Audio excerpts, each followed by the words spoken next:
A warm welcome to TV Africa News. This is Africa Today. My name is Najuma Luima, but first are the headlines. Bobi Wine pleads to CDF General Muhoozi to release his people. Court refutes Mayambala's bid to take over Bobi Wine's petition.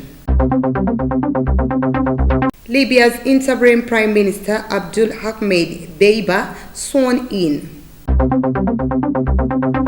And in sports, Joshua Fury signed deal ahead planned historic fight. Now the news in detail.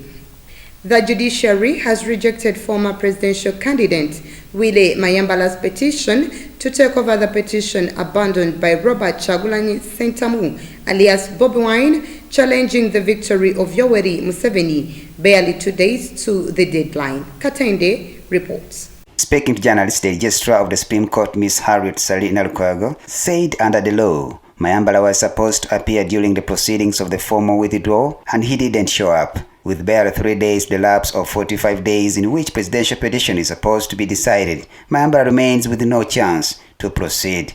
The constitutional 45-day deadline of filing and dispose of the presidential poll petition elapsed on Thursday this week. However, Mr. Mayambala said he will consult his lawyers on the next move. In his national address on Sunday night, Mr. Museveni said the petition was concluded, but on contrary, it's the opposition, especially the group of Kyagulanyi, which cheated massively. Katende Chabasinga reporting for TV Africa. Moving on, the former presidential candidate Robert Ssentamu Kyagulanyi has staged to meet the commander of the Uganda People's Defence Forces, General David Muhoozi, to hand over his document demanding for immediate release of his supporters from custodies who were arrested during and after the elections. Our reporter Nahawe has more. Just yesterday, Mr. Kyagulanyi Ssentamu was arrested by police at City Square in Kampala for leading a peaceful demonstration, forcing the security operatives to release his supporters. Today, at party offices in Kamocha, Bobi Wine told journalists that he's meeting General David Muhoozi, the commander of UPDF, to give him his letter demanding of his supporters whether they are alive or dead. Tugenda kutwala ekiwandiiko nga tukitwalira akulira amagye CDF wa Uganda Mwami David Muhoozi, ne kopi y'ekiwandiiko tukitwalire minisita w'ebyokwerinda. Ekiwandiiko kino kya kubanja abantu baffe abaawambibwa n'abantu baffe abattibwa, twagala emirambo gyabwe tugiziike mu kitiibwa. Amagye tegayina buyinza kukwata abantu, amagye gayina kuuma ggwanga na nsalo za ggwanga. In response to the president's speech on Sunday, where he said NUP members cheated in the recently concluded elections, Bobi Wine said it's an allegation and he demands for audit. Museveni's claim that NUP rigged the election. Yes, General Museveni came out and said that the NUP and myself rigged elections using the police. And he said we carried out a lot of ballot stuffing. Now that is clear, conceding that the election was not free and fair, and it justifies our call for an audit into the 2021 election. Now that General Museveni has also come out to confirm that the election was not free and fair, then the best thing for us to do, for Uganda to do, is to carry out an audit into this election. Kyagulanyi also demanded for the removal of curfew hours, saying it is unjustified. Curfew is not justified. General Museveni uses the curfew politically whenever he feels scared of the people. As we speak now, thousands, if not millions, are in town, packed. Now there's no scientific explanation of whether the COVID-19 virus is spread only during night and not during daytime. So the curfew, we insist, is unjustified and should be, removed. Reporting for TV Africa News, Nahawe Kajura. Away from that, women in Uganda are still underrated as inferiors and in some areas are subjected to only domestic work. Today, the Opportunity Bank has launched a program for gender equality and women empowerment aimed at changing the mindset of women who feel inferior. The function was held at their head offices in Kamocha. Our reporter Nahawe has more. Winnie Oloko Olwe, the director of Opportunity Bank, said there is need to change the mindset of women in Uganda who feel inferior about themselves through sensitization, awareness, and practical activities that improve on their standards.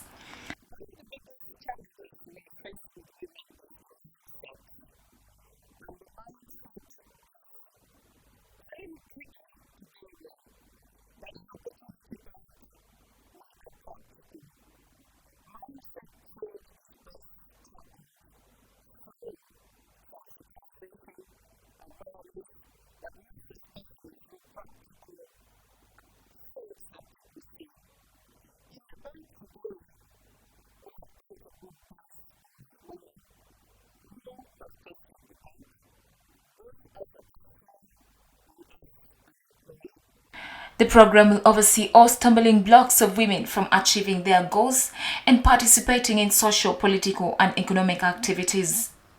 The CEO of Opportunity Bank, Mr. Robert Ongaria, shares with TV Africa on how this will be achieved.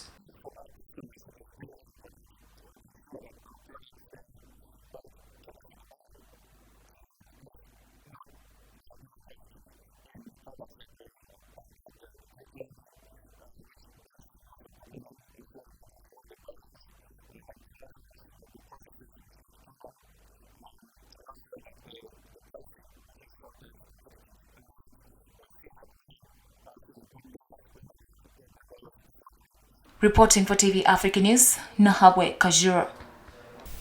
Away from that, farmers under their umbrella Peram Association have asked government to set laws that will govern food and nutrition in the country to address challenges which come as a result of aflatoxins in food products on human health. This was in their address to journalists today at Ntinda in Kampala. Our reporter Nalgo has more. Last week, Kenya posed a ban on the importation of maize from Uganda and Tanzania, claiming that it has effects on human life. This left farmers and traders in the country wondering and demanding government to intervene. Today, farmers under Pelam Uganda told journalists that the implementations of the standards and measures of food and nutrition are weak due to inadequate strict laws that govern the agriculture sector, hence causing low standard produce to the market, which put people's lives in danger. Uganda lacks legislation on food and nutrition. We recommend that government through parliament fast tracks the passing of the food and nutrition bill to address the challenges that come as a result of aflatoxins and other mycotoxins in our agricultural products. Government should strengthen regulation and ensure food safety for its citizens. Thus, quality control through its bodies like Uganda National Bureau of Standards. Also, the country should be zoned so as to control these grain standards. The agriculture sector holds the biggest share in Uganda's economy, providing the bulk of food, feed and raw materials for local markets, therefore asked government to strengthen the farmers' cooperatives, which would be responsible in ensuring standards of all the crop harvests, hence reducing the likeliness of aflatoxins. Avoid practices like spraying maize in order for it to dry faster, because this exposes consumers to chemical residues in the grains. Farmers should embrace good post-harvest handling practices and acquire inputs like silos, pick bags, drying yards, tarpaulin, to mention but a few, for good grain quality. Traders also have been cautioned to only purchase good quality produce from farmers and have proper transport, storage materials and equipment. Nalgo Muyingo, Africa Today. Let's take a very quick short break. We will be right back.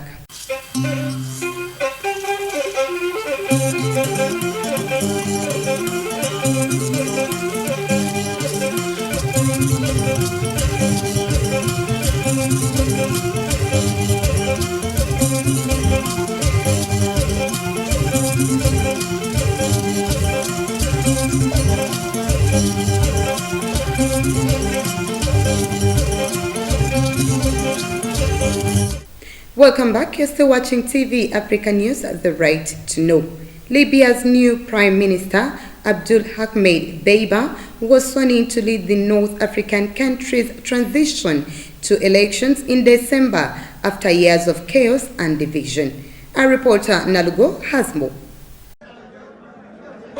Libya's new Prime Minister Abdul Hamid Deiba was sworn in alongside other members of the new unity government parliament in Tobruk city in eastern Libya. Deiba's swearing in comes after parliament last week approved his cabinet through a vote of confidence with 132 votes of the 133 lawmakers who attended the session, in a move hailed by key leaders and foreign powers as historic. His government includes 2 deputy prime ministers, 26 ministers and 6 ministers of state, with 5 posts including the key foreign affairs and justice portfolios handed to women, a first in Libya. Deiba's administration is expected to replace both the UN-recognized government of National Accord, based in Tripoli, and a parallel cabinet headquartered in the east, under the de facto control of forces of military strongman Khalifa Haftar. Nalgo Muyingo, Africa Today. The Southern African Development Community restated its support for Madagascar in the ongoing dispute over islands with France, which it said violates resolutions of the UN General Assembly and the African Union. We have more. While speaking to TV Africa, Tete Antonio, Angola's Foreign Affairs Minister, said that the fight against terrorism is a fight that must be comprehensive in terms of the means used, because terrorism not only uses sophisticated means but also financing, adding that the corruption itself must be attacked so that they do not reinforce that evil that is distressing the region. The fight against terrorism is a fight that must be comprehensive in terms of the means used, because terrorism uses sophisticated means, but also financing and corruption itself must also be attacked, so that we do not reinforce this evil that is gnawing the region and that worries us a lot. The Regional Organization's Council of Ministers meeting that ended last Saturday also discussed the strategic plan to fight corruption and terrorism financing and adopted the standards for the harmonization of cross-border transport during the pandemic. What was discussed here is a sharing of data fairly, so the concatenation of the work of the laboratories to ascertain the veracity of the results that laboratories end up issuing, facilitating the movement of people and goods. Mozambique, which currently chairs the Council of Ministers, saw its request to host the SADC Humanitarian and Emergency Operations Center approved by SADC member states and the African Union in her candidacy to be a non-permanent member of the UN Security Council for the 2023 to 2024 mandate. Away from that, the Board of Directors of the French nuclear group Orano's Cominac uranium mine in Niger has announced it will shut down by the end of March 2021 due to the depletion of its reserves. Our reporter Kachanchu has more. After mining uranium in the region for over 40 years, Cominac will render over 600 employees jobless, but plans are underway to compensate for their social plan. The company has announced that it will pay its employees between $36,000 and $190,000 as part of the compensation program. The company has also vowed to restore the area to its original state and will plant trees after a complete demolition. The French group had also cited high operation costs amidst scarcity of uranium and low prices of the ore on the market. Africa Today, Kachanchu Mtabazi reporting. Moving on, a court in Mali's capital, Bamako, on Monday ended a much-delayed trial of former coup leader Amadou Sanogo, who was accused of killing 21 elite soldiers in a 2012 putsch. Nahabwe reports. The court, which did not issue a verdict also ended proceedings against 15 other defendants, citing a 2019 reconciliation law offering amnesty or pardon for specific crimes committed during the 2012 crisis. The court president, Gassou Sanu, ordered that the proceedings against the defendants be terminated and be released.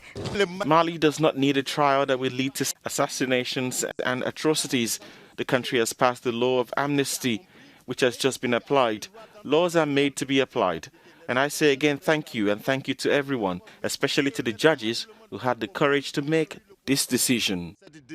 Sanogo, a former army captain, joined with several other plotters in staging a coup against President Amadou Toumani Touré after an insurgency erupted in northern Mali. But his junta stepped aside under international pressure after a string of northern cities, including Timbuktu, fell to the rebels.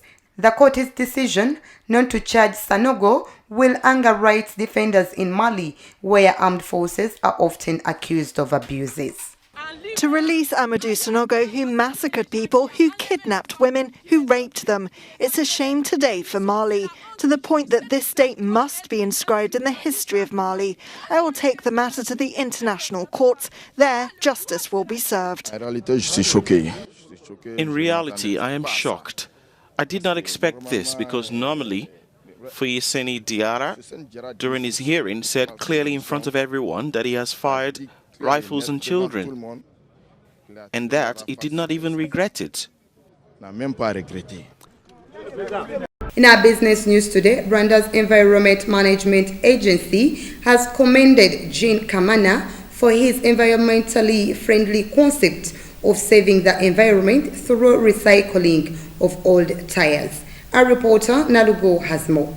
It is so many years before it's decomposed. Because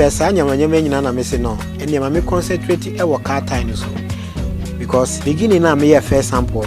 Jean Dediu Kamana, one of the founder and owner of the workshop, said that he got the idea of recycling the tires and start his project after people went to his place and used tires as seats. A week later, I discover Kamana's workshop, which has been running for almost 10 years, with 12 employees, can make around 15 lounge seats in a week, consisting of 5 seats and a table, which sell for between $150 and $200 each, while a pair of shoes sells for between $1 and $6. Kata no ye ikonya no me ye single chair, esanso ye double, ye 2-in-1, esanso ye 3-in-1, esanso ye center table. Amisu kata. Their work prevents the tires from piling up in garages, clogging up rivers and drainage systems, or ending up in landfill, as well as being burnt and letting up harmful pollutants. Any motor tire no be esanso edie tipes by beginning na mentor. Later on who say me the konya no mo start say omo ton ama me even to me the man 1 cedi. Rwanda's Environment Management Agency data shows that the city's daily volume of municipal solid waste is between 1,800 and 2,000 tons, with only 10 to 12% recycled. Nalgo Muyingo, Africa Today.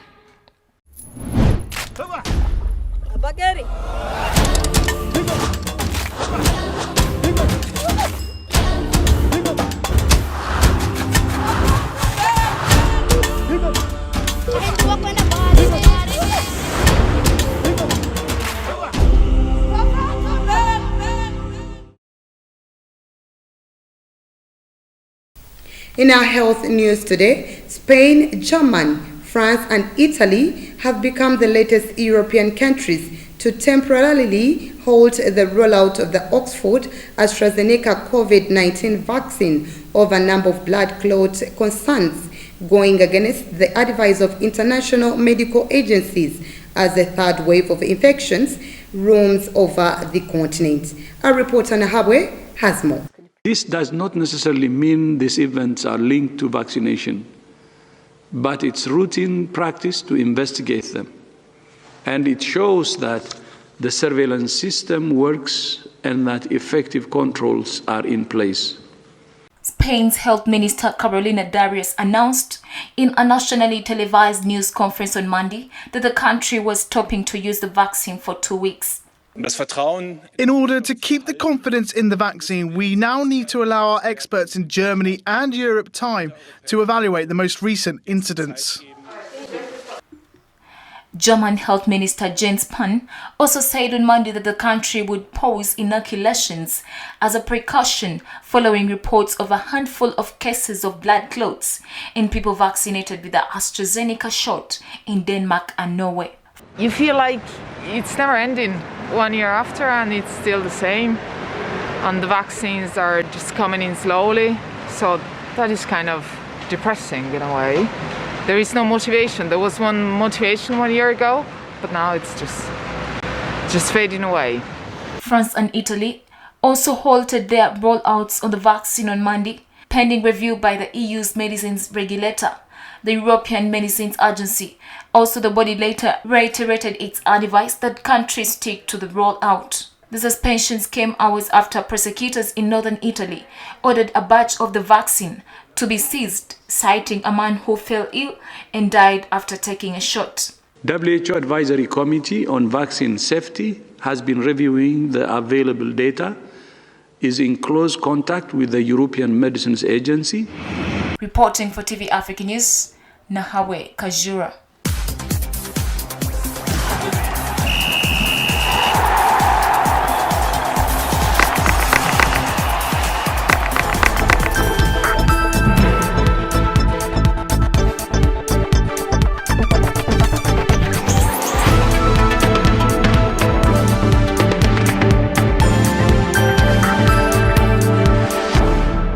In our sports news today, Anthony Joshua and Tyson Fury have signed a contract to fight for the right to become the undisputed heavyweight champion of the world, according to Eddie Hearn, Joshua's promoter. Katende reports. Joshua's promoter Eddie Hearn made the announcement on Monday and said a two-fight deal had been signed. He added that Joshua will defend his WBA, IBF and WO belts against WBC champion Fury, with a date and a venue to be confirmed. The all-British fight will see all 4 belts contested in a heavyweight bout for the first time. Ready?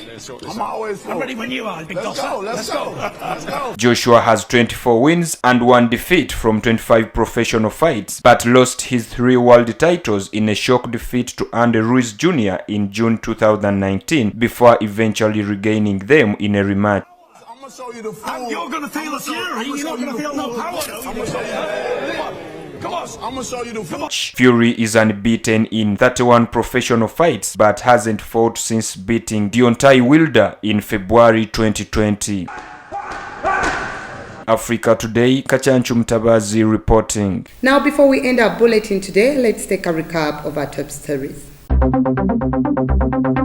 Bobi Wine pleads to CDF General Mhos to release his people. Court refutes Mayambala's bid to take over Bobi Wine's petition. Libya's interim Prime Minister Abdul Ahmed Deiba sworn in. And in sports, Joshua Fury signed deal ahead planned historic fight. That was the news. Thank you for always keeping it TV Africa. Please do stay tuned. More programming coming your way.